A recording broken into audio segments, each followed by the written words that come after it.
Oi, gente, bom dia, tudo bem com vocês? Graça e paz, amém? Bom, eu tô aqui dentro do carro mesmo, porque pelo que eu tô vendo do tempo, do horário, não vai dar tempo.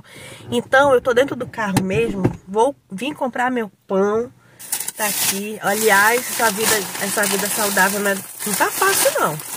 Olha, R$13,50 o pãozinho integral da pessoa. Mas tudo bem, Deus tá no controle, né? Então eu vim comprar o meu pão e resolvi gravar esse vídeo pra vocês falando de um assunto, um tema que tá bem fresquinho na minha cabeça. Eu não quero deixar pra segunda-feira, porque senão eu corro o risco de esquecer. O que acontece é o seguinte: ontem na célula da juventude eu fiz um estudo pra eles, pautado ali, baseado em 2 Reis 23. E o assunto é tão legal, o texto é tão bacana. Eu nunca tinha lido aquele trecho ali, nunca tinha prestado atenção, mas eu acho que valeu muito a pena trazer como estudo para a juventude, e eu quero aproveitar e trazer para vocês também.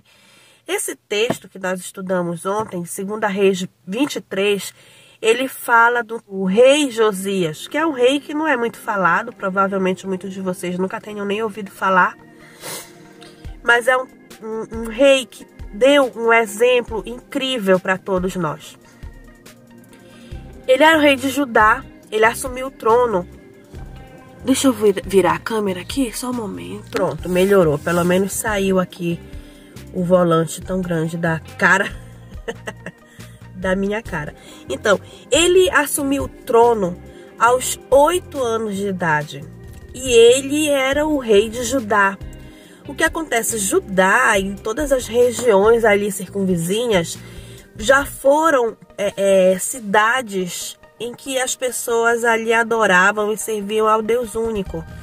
Mas por alguma razão, no decorrer da história, eles foram se desviando desse propósito e acabaram abandonando mesmo, literalmente abandonando o Deus vivo, e aderiram aí à adoração a deuses pagãos. E juntamente com isso, eles passaram a fazer rituais e muitos tipos de rituais. Rituais sexuais, rituais onde eles ofertavam o primeiro filho, a primeira filha, lançavam as crianças no fogo, em sacrifício, né, aos deuses deles lá. Enfim, era um povo ali que tinha esquecido completamente de Deus. O sumo sacerdote daquele reinado, encontrou por lá o livro da lei, que era a Bíblia que eles tinham naquela época. O Pentateuco, os 5 primeiros livros da Bíblia, né? Gênesis, Êxodo, Levítico, Número, Deuteronômio. Então, ali, o sumo sacerdote leu para o rei Josias o livro da lei. E aí ele automaticamente, quando ele ouviu essa leitura, ele se lembrou do Deus vivo. Ele se lembrou onde eles tinham se perdido ali, e ele percebeu que precisava tomar uma atitude. Imediatamente, numa atitude de muita coragem e muita maturidade para um rei tão jovem, ele reuniu todas as autoridades e falou para eles da lei, falou para eles de Deus, e decidiu ali que todos deveriam voltar da onde tinham partido, voltar à adoração do Deus vivo, abandonar os outros deuses pagãos e voltar a sua adoração somente ao Deus vivo. E ali tudo começou a acontecer, porque o rei, ele mandou que essas pessoas fossem a todas as casas, tanto do reinado, tanto de Judá quanto fora de Judá, e eles tomaram a atitude de simplesmente sair queimando tudo. O rei Josias foi o primeiro que teve essa atitude. Ele começou a queimar todos os objetos que um dia já serviram de adoração, os objetos, a sala onde esses rituais eram feitos. Ele queimou, inclusive, os carros que eram usados para levá-los para esses rituais. E ele tomou essa atitude drástica. Ele foi fora dos territórios, dos limites da cidade dele ali, e fez uma grande fogueira, queimou todos os ídolos, todos os objetos, todas as roupas que eram usadas nesses rituais e tudo que vocês imaginarem. A partir daí, todo o povo aderiu, vestiu a camisa e realmente ele conseguiu fazer com que todo o povo deixasse, abandonasse a idolatria, abandonasse a adoração, os rituais e se voltassem para o Deus vivo, nosso Deus, o Pai, Criador de todas as coisas. E ali ele teve êxito em toda essa ação que ele fez. O que eu quero trazer para vocês com essa mensagem é que depois de tudo isso, dando continuidade à história, lendo o restante dos versos, nós vamos perceber que em seguida, após o êxito em toda essa missão, ele celebrou a Páscoa. E hoje nós estamos na antevéspera, né, da Páscoa. E eu acho que tem tudo a ver com a nossa vida. Eu quero trazer com esse texto, com esse estudo, a mesma coisa que eu trouxe para a juventude naquele tempo ontem, durante a célula. Que nós possamos analisar a nossa vida. Porque no nosso dia a dia, nós temos muitas coisas que nos distraem.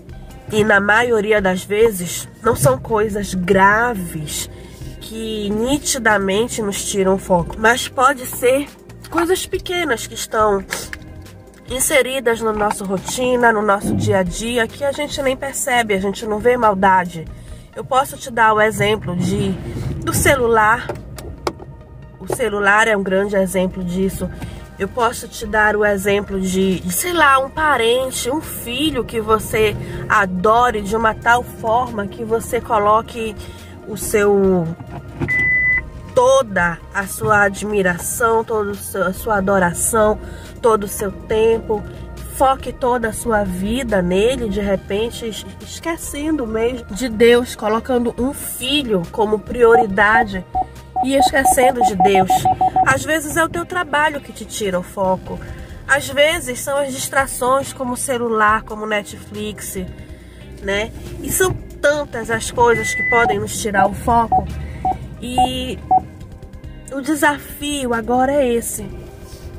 Eu inclusive lembrei de um episódio que aconteceu comigo mesma. Eu posso trazer para vocês como testemunho.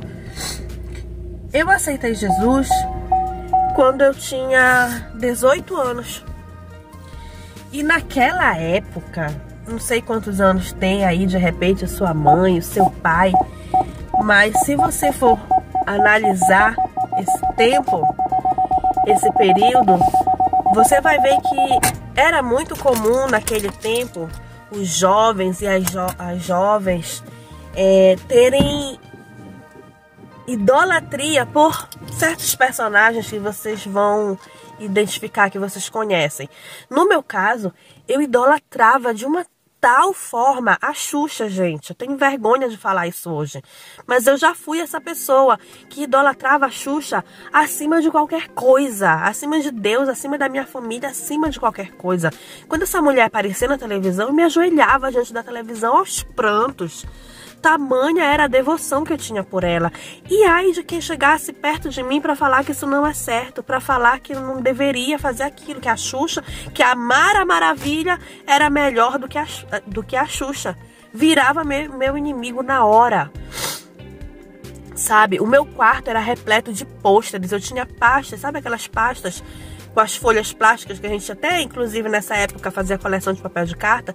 Então, eu tinha coleção de papel de carta, mas eu tinha a pasta que era dedicada à Xuxa. Todas as folhas eram com artigos, com matérias, com notinhas, por menores que fossem. Eu recortava todas e botava ali naquela pasta. Era o verdadeiro arquivo de Xuxa. O meu quarto, todas as paredes eram tomadas por pôsteres. Eu tinha todas as roupas, todos os brinquedos, eu tinha as bonecas, eu tinha os acessórios, as bolsinhas, eu tinha absolutamente tudo que fosse relacionado à Xuxa. Se eu não tivesse, eu entrava em parafuso, eu tinha um treco. né? Então, aos 18 anos, quando eu me converti, quando eu conheci Jesus, quando eu aceitei Jesus, eu percebi que aquilo tudo era muito errado e eu resolvi, como o rei Josias, também tomar uma atitude. Eu fiz uma grande fogueira com todas aquelas coisas. Eu primeiro as destruí, as inutilizei, porque eu não quis passar para outras pessoas para que elas fizessem o errado também com aquelas coisas. Naquela época era muito comum, qualquer outra jovem para quem eu fosse doar aquelas coisas, certamente seria também uma idólatra da Xuxa. Então eu decidi, rasguei tudo, inutilizei tudo, fiz uma grande fogueira no quintal da minha casa e botei fogo em tudo. E ali se fechou um ciclo. Para a honra e glória de Deus, Ele me libertou dessa doença chamada Xuxa na minha vida.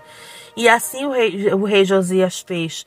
A minha proposta é que hoje, na antevéspera de Páscoa, nós possamos refletir no que temos feito, como temos agido, aonde temos canalizado todas as nossas energias, todas as nossas atenções, todo o nosso tempo. Será que não tem coisinhas pequenas que estão nos distraindo do foco, daquilo que realmente é importante?